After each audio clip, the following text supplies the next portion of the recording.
할렐루야. 오늘 미가서 5장 계속 공부해 보도록 하겠습니다. 이 미가 선지자는 그 60여 년 동안 하나님의 사역을 하신 분이에요. 60여 년이면 대단히 오래 한 사람이죠. BC 8세기에 있는 분인데, 이분의 사명은 모든 선지자의 사명처럼 이 죄로 인한 하나님의 심판, 그러나 하나님의 긍휼로 인한 남은 자들, 그 남은 자들에 의한 구원, 그것을 계속 외치는 거예요. 특별히 오늘 5장은 우리가 지난 시간에 공부했던 그 메시아 왕국이 도래할 것인데, 그 메시아 왕국을 이룰 그 메시아, 그분에 관하여서 그분이 어떻게 탄생할 것이고 어디에 탄생할 것이고 그분은 어떤 분이라는 것을 이미 예수님 탄생하시기 전에 하나님의 그 예언을 오늘 미가서 5장을 통하여서 말씀하고 있습니다. 그래서 여러분, 예수님 탄생 그러면 미가서 5장 이렇게 알아두시면 좋겠습니다. 첫 번째, 메시아가 오실 때 그 배경, 그리고 메시아의 그 정체성, 어떤 분인가, 1절에서 4절까지인데요. 메시아의 탄생, 장소, 어디서 나타날 것인가, 그 다음에 하실 일, 그 다음에 그분의 정체성, 그분의 비전. 2절 한번 읽어볼게요. 베들레헴 에브라다야, 너는 유다 족속 중에 작을지라도 이스라엘을 다스릴 자가 네게서 네게로 나올 것이라. 그의 근본은 상고에 영원에 있느니라. 메시아는 어디서 난다고요? 유대 땅 베들레헴에서 난다. 이 태어날 장소를 말씀하셨고, 두 번째, 이스라엘을 다스릴 자시다. 그렇죠? 유다 족속 중에 작을지라도 이스라엘을 다스릴 자, 그분이 하실 일이에요. 다스리시는 분. 그리고 그분의 정체성은 상고라는 건 태초라는 뜻이잖아요. 영원해. 천지가 창조되던 태초부터 존재하신 아들 하나님. 그것이 그분의 아이덴티티, 정체성입니다. 명확하게 베들레헴에서 태어나 하나님께로 나아오는 그분을 묘사하고 있습니다. 그러면 언제 태어나는가? 탄생 시기에 관하여서 미가가 예언을 하는데, 1절 보면 딸 군대여 너는 때를 모을지어다. 그들이 우리를 에워쌌으니 막대기로 이스라엘의 재판자의 뺨을 치리로다. 메시아가 탄생하는 시기는 이스라엘이 전쟁하기 위해서 때를 지어서, 너는 때를 모을지어다. 때를 지어서 에워싸고 있는 이 적군들과 싸울 때. 다시 얘기하면 역사적으로 그것이 이루어졌죠. 로마가 때를 지어서 이스라엘을 침공해서 이스라엘이 로마의 식민 지배를 받는 그때. 근데 여러분, 정확하게 그때 예수님이 태어나셨어요. 놀랍지 않습니까? 여러분 별로 안 놀라시는 것 같은데. 탄생 장소. 어디에 태어나셨습니까? 다시 한번 2절. 베들레헴 에브라다야 너는 유다 족속 중에 작을지라도 이스라엘을 다스릴 자가 네게로 나올 것이라. 그의 근본은 상고에 영원에 있느니라. 베들레헴에서 태어나는데, 베들레헴은 집이고 레헴은 떡집이라는 뜻이에요. 떡집. 에브라다는 열매가 많다는 뜻입니다. 그런데 목사님, 저는 베들레헴은 들어봤어도 베들레헴 에브라다는 못 들어봤습니다. 오늘 미가서 5장에서 처음 들었습니다. 그럴 수 있습니다. 왜 에브라다를 같이 붙여서 썼을까요? 여러분, 오늘 여러분이 모르는 걸 제가 하나 알려드리는데, 이 이스라엘에는 베들레헴이라는 이름이 두 개가 있습니다. 두 곳이 있습니다. 우리나라도 나 광주 갔다 왔어 그러면 전라도 광주를 얘기하는 건지 경기도 광주를 얘기하는 건지 모를 때가 있죠. 이스라엘에서 나 베들레헴에 갔다 왔어. 그러면 이 밑에 있는 베들레헴인지 저 위에 갈릴리 지역의 베들레헴인지 모를 때가 있다. 그래서 여기는 정확하게 밑에 있는 지역 베들레헴 에브라다 지도를 보여드리겠습니다. 자, 이 위에 있는 베들레헴 스불론이라는 지파에 있는 베들레헴 왼쪽에 보시면 왼쪽 10시 방향쯤에 스불론이라고 되어 있어요. 보이세요? 네. 그 스불론 거기 안에 오른쪽 지역이 좀 더 이렇게 들어간 건데 거기에 베들레헴이라고 9시 방향에 있어요. 보이죠? 그리고 그 옆에 있는 게 갈릴리예요. 그러니까 갈릴리 지역의 스불론 거기에 뭐가 있다고요? 베들레헴이 있어요. 떡집이. 아, 떡집이 두 군데구나. 여러분, 떡집이 저희도 집에 가다 보면 몇 군데가 있잖아요. 베들레헴. 꼭 기억하세요. 그 원래 지금 베들레헴 에브라다는 여기 지역이에요. 밑에. 사해바다 지역. 예루살렘이 있고 밑에 남유다 지역이에요. 예루살렘 보이나요? 아니, 베들레헴 보입니까? 보이죠. 그러니까 여러분이 이제부터는 여러분이 수준이 높은 성도님들입니다. 이거는요, 목사님들도 잘 몰라요. 신학생들도 잘 몰라요. 베들레헴이 두 군데야? 이런다고. 그럼 이래요. 미가서 5장에 나오는 베들레헴이 있고요. 자, 스불론 지역, 갈릴리 지역에 있는 베들레헴이 있어요. 모르셨어요? 아, 그렇군요. 지구촌 성결교회 한번 와보세요. 기가 막힙니다. 할렐루야. 이건 정말 아무도 몰라요. 잘 몰라. 그래서 정확하게 베들레헴 에브라다야 이렇게 얘기한 거예요. 그리고 이 베들레헴 에브라다 지역에는 야곱의 사랑하는 아내가 누구죠? 열심히 그 아내를 위해서 누구죠? 라헬의 묘비가 있는 곳이기도 합니다. 그 베들레헴은 아주 작은 동네. 유다 족속 중에 작은 동네. 베들레헴 에브라다에 예수님 당시에는 더 작은 촌동네. 아주 촌동네. 전 도시에 살아가지고 이 촌에 대해서 개념이 잘 없는데 이 시골에 산 사람들은요. 이 촌에 대한 그런 게 있더라고 보면.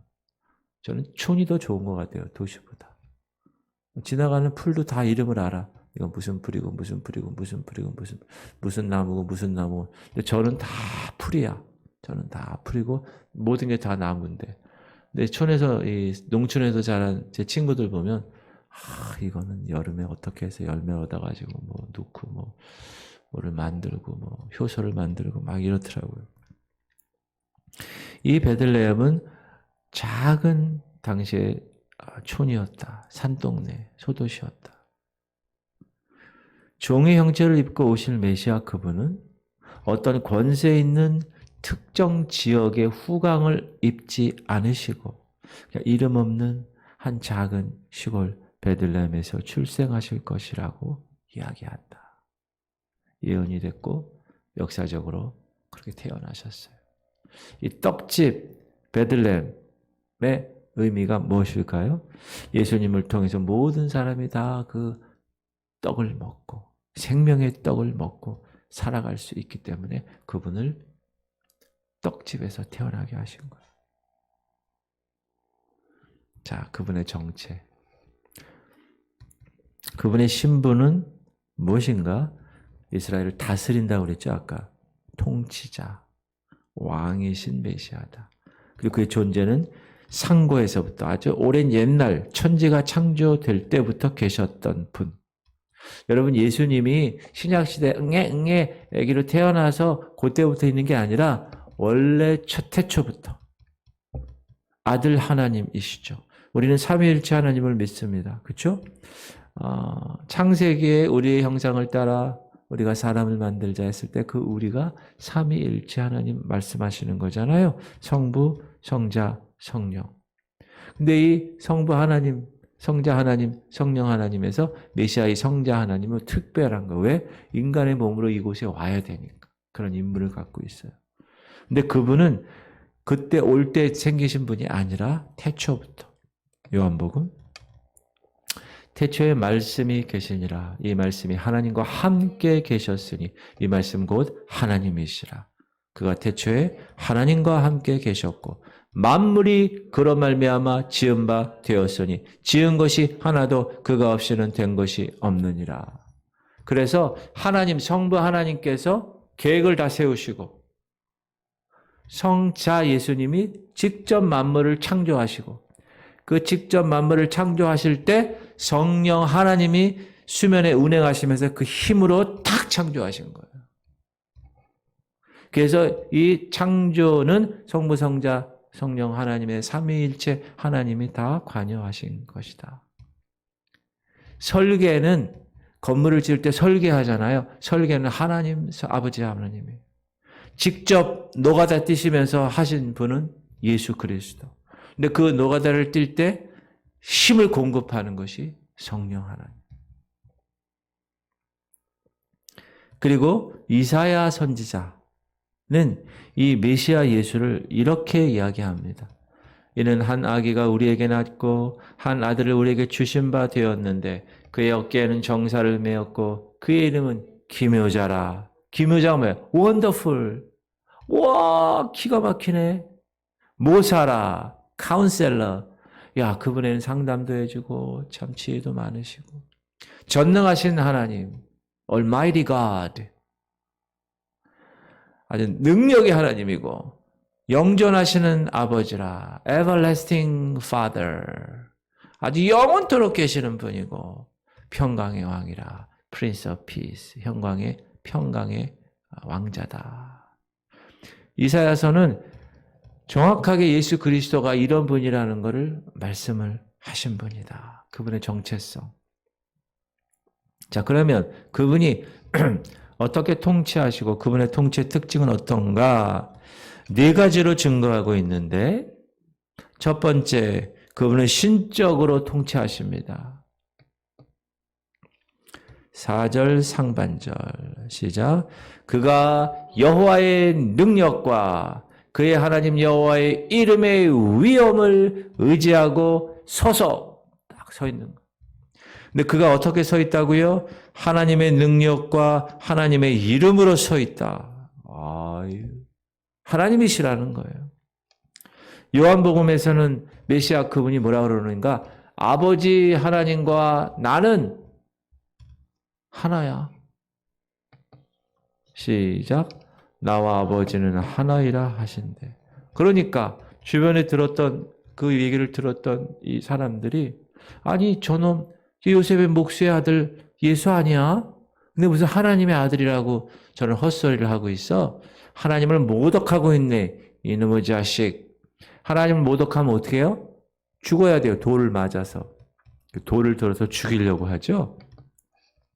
유대인들이 다시 돌을 들어 치려 하거늘 예수께서 대답하시되 내가 아버지로 말미암아 여러 가지 선한 일로 너희에게 보였거늘 그 중에 어떤 일로 나를 돌로 치려 하느냐? 유대인들이 대답하되 선한 일로 말미암아 우리가 너를 돌로 치는 것이 아니라 신성 모독으로 인함이니 네가 사람이 되어 자칭 하나님이라 함이로라. 인간으로 오신 예수를 사람들이 하나님으로 인정하지 않아 생기는 일이 오늘 방금 읽은 말씀입니다. 이렇게 메시아 예수 그분은 하나님과 동등한 신적인 권위를 가지고 이 땅을 통치하시고 다스리시는 분임을 정확하게 성경은 얘기하고 있습니다. 지금도 마찬가지입니다. 믿으시죠? 그분이 우리를 다스리시는 거예요. 우리가 예배할 때 어떻게 해요? 나를 다스리시옵소서. 주님만 나를 다스리시고 통치하시옵소서. 그렇게 우리가 고백하며 예배로 나가는 것처럼 그분은 신적인 통치자이시고 그 다음에 목자이시다는 거예요. 목자.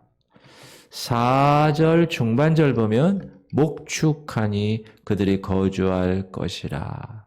그분은 목자라는 거예요. shepherd. 목자로 양을 섬긴다. good shepherd. 선한 목자. 요한복음에 그렇게 얘기하죠.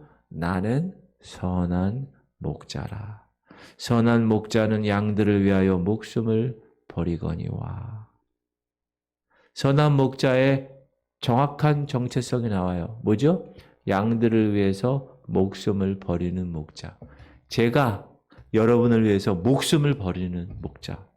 이게 선한 목자가 되는 거예요. 그런데 이리가 와서 양을 잡아먹으려고 그럴 때 목자가 도망가요. 왜 도망가죠? 자기가 잡혀먹을까 봐. 그래서 도망가는 목자. 그런 목자를 뭐라고 그래요? 사꾼 목자. 사꾼 목자. 이리가 오면 양을 버리는 목자가 아니라 양을 위해 목숨을 버리는 선한 목자야. 요한복음 나는 양을 위하여 목숨을 버려. 그래서 좋은 목자. 그 good shepherd라고 그래요. 여러분, 제가 어렸을 때 개 키우는 사람이 있었어요. 부잣집. 우리들도 물론 개를 키우죠. 그러나 우리는 개는 어떤 개예요? 다 보통 똥개들, 무슨 그냥 지나가는 개들, 뭐 스피츠, 무슨 뭐 요런 개들, 잡종들. 그런데 부잣집, 우리 동네 부잣집에 한 명 있었어요. 그때 막 자가용을 타고 다니고, 그때 양옥집에 산 2층 양옥집에 산 사람. 그 집의 개는 세파토. 여러분 세파토 아세요? 얼마나 큰지. 그 이름이 왜 세파토인지 아세요? 영어의 shepherd예요. 뭐요? 원래 그 개는 양을 막 이렇게 몰고 다니는 개예요. 양을. 목자개예요, 목자개. 근데 예수님이 I'm a good shepherd 그렇게 얘기해요. 나는 좋은 선한 목자다. 뿐만 아니라 아무도 그 손에서 양떼를 빼앗을 수가 없다. 즉 그 양떼의 생명을 영원토록 보장하시는 분이다. 내가 그들에게 영생을 주노니 영원히 멸망하지 아니할 것이요 또 그들을 내 손에서 빼앗을 자가 없느니라. 여러분, 예수 그리스도 그분에 붙들린 저와 여러분은 누구도 빼앗을 수 없습니다. 믿습니까? 할렐루야. 그 누구도 하나님의 사랑에서 우리를 빼앗을 수 없느니라. 사망이나 생명이나 칼이냐 뭐 아무도 할 수가 없는 거예요. 왜? 그분이 우리를 붙들고 계시니까. 그분은 선한 목자, 능력의 목자, 생명의 목자, 구원의 목자로 저와 여러분을 다스리시고 이 땅을 다스리신다. 그리고 그분은 세계적으로 통치하시는 분입니다. 4절 하반절. 이제 그가 장대하여 땅 끝까지 미치리라.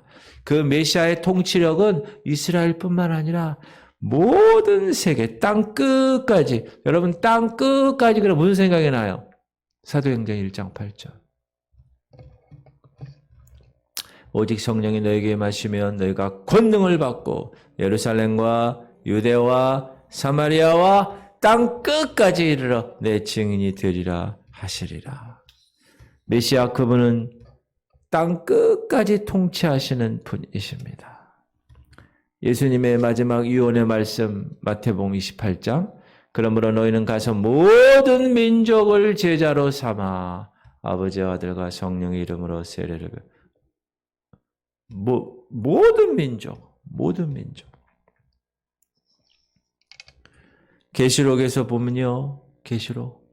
이 일 후에 내가 보니 각 나라와 족속과 백성과 방언에서 아무도 능히 셀 수 없는 큰 무리가 나와 흰 옷을 입고 손에 종려가지를 들고 보좌 앞과 어린 양 앞에 서서 거기에 각 나라, 족속, 백성, 방언 모든 민족에게 통치력이 미치는 분. 그분이 누구라고요? 바로 어린 양 예수 그리스도 메사야, 메시아이신 분이다. 그리고 그분은 어떻게 통치하십니까? 평화로 통치하시는 평화로. 오늘 5절. 이 사람은 평강이 될 것이라. 아수르의 사람이 우리 땅에 들어와서 우리 궁들을 밟을 때에는 우리가 7 목자와 8 군 왕을 일으켜 그를 치리니. 이 아수르라는 이 국가는 반이스라엘 국가를 상징하는데 아무리 반대되는 이스라엘 국가들이 와서 이스라엘을 쳐서 망하게 하려고 해도 망할 수가 없다. 그분은 평강의 왕으로 모든 나라를 다 평화적으로 통치하시는 분이시기 때문에 그렇다. 이렇게 4가지의 통치를 하시는 분이 누구라고요? 메사야, 메시아 그분이다. 미가가 벌써 이렇게 예언을 했고 역사적으로 성취가 되었죠. 그러면 구원받은 저와 여러분, 그분으로 인하여 통치함 받는 야곱의 남은 자들 어떻게 될 것인가? 7절 상반절 보면 야곱의 남은 자는 많은 백성 가운데 있으리니.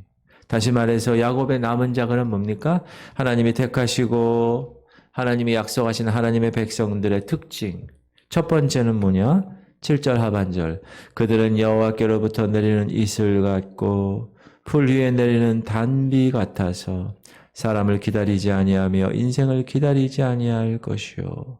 쉽게 말하면 이 야곱의 남은 자들, 하나님의 백성들은 어떤 사람이다? 모든 만물에게 생명을 공급하는 자가 된다. 어떤 생명? 영적 생명.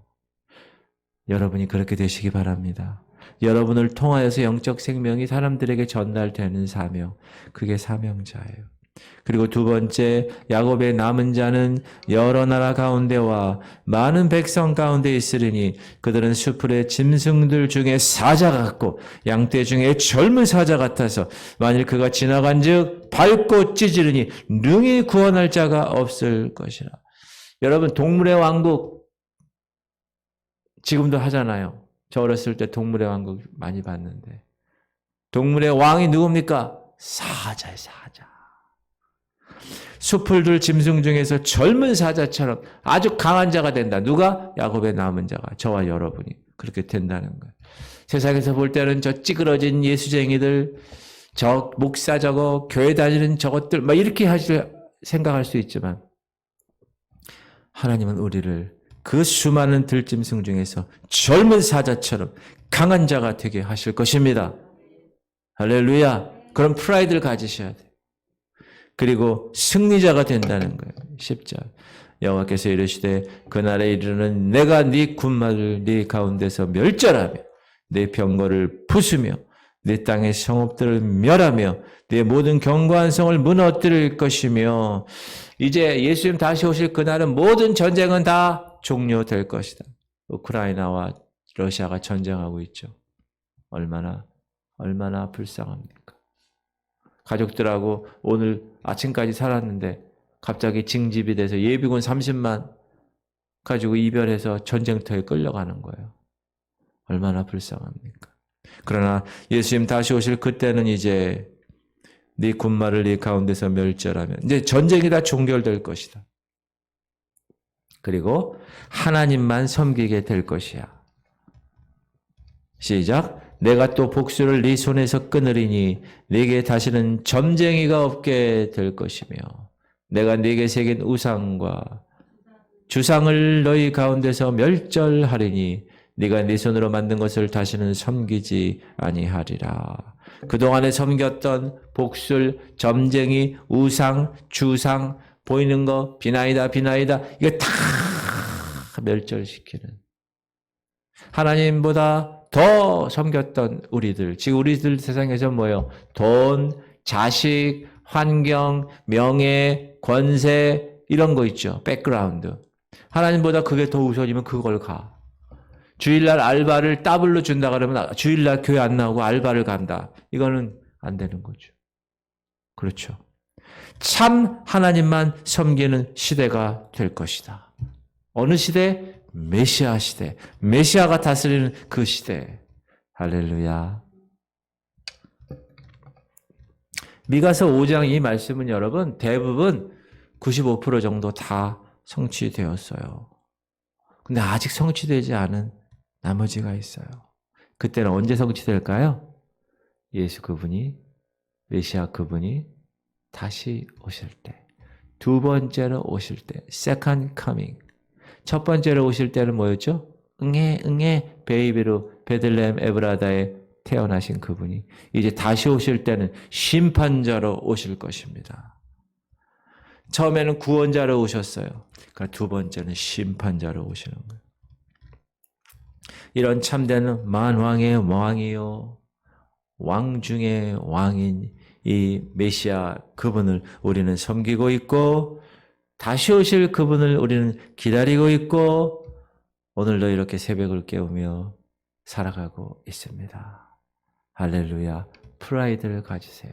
누가 여러분 새벽에 뭐하러 새벽 기도를 다니나 그 아직도 교회를 다니나 막 이러면요 프라이드를 가지셔야 돼요. 너희들하고 우리는 삶이 다르구나. 속으로 뭐 겉으로 얘기하면 그 사람들 문제가 생기니까 속으로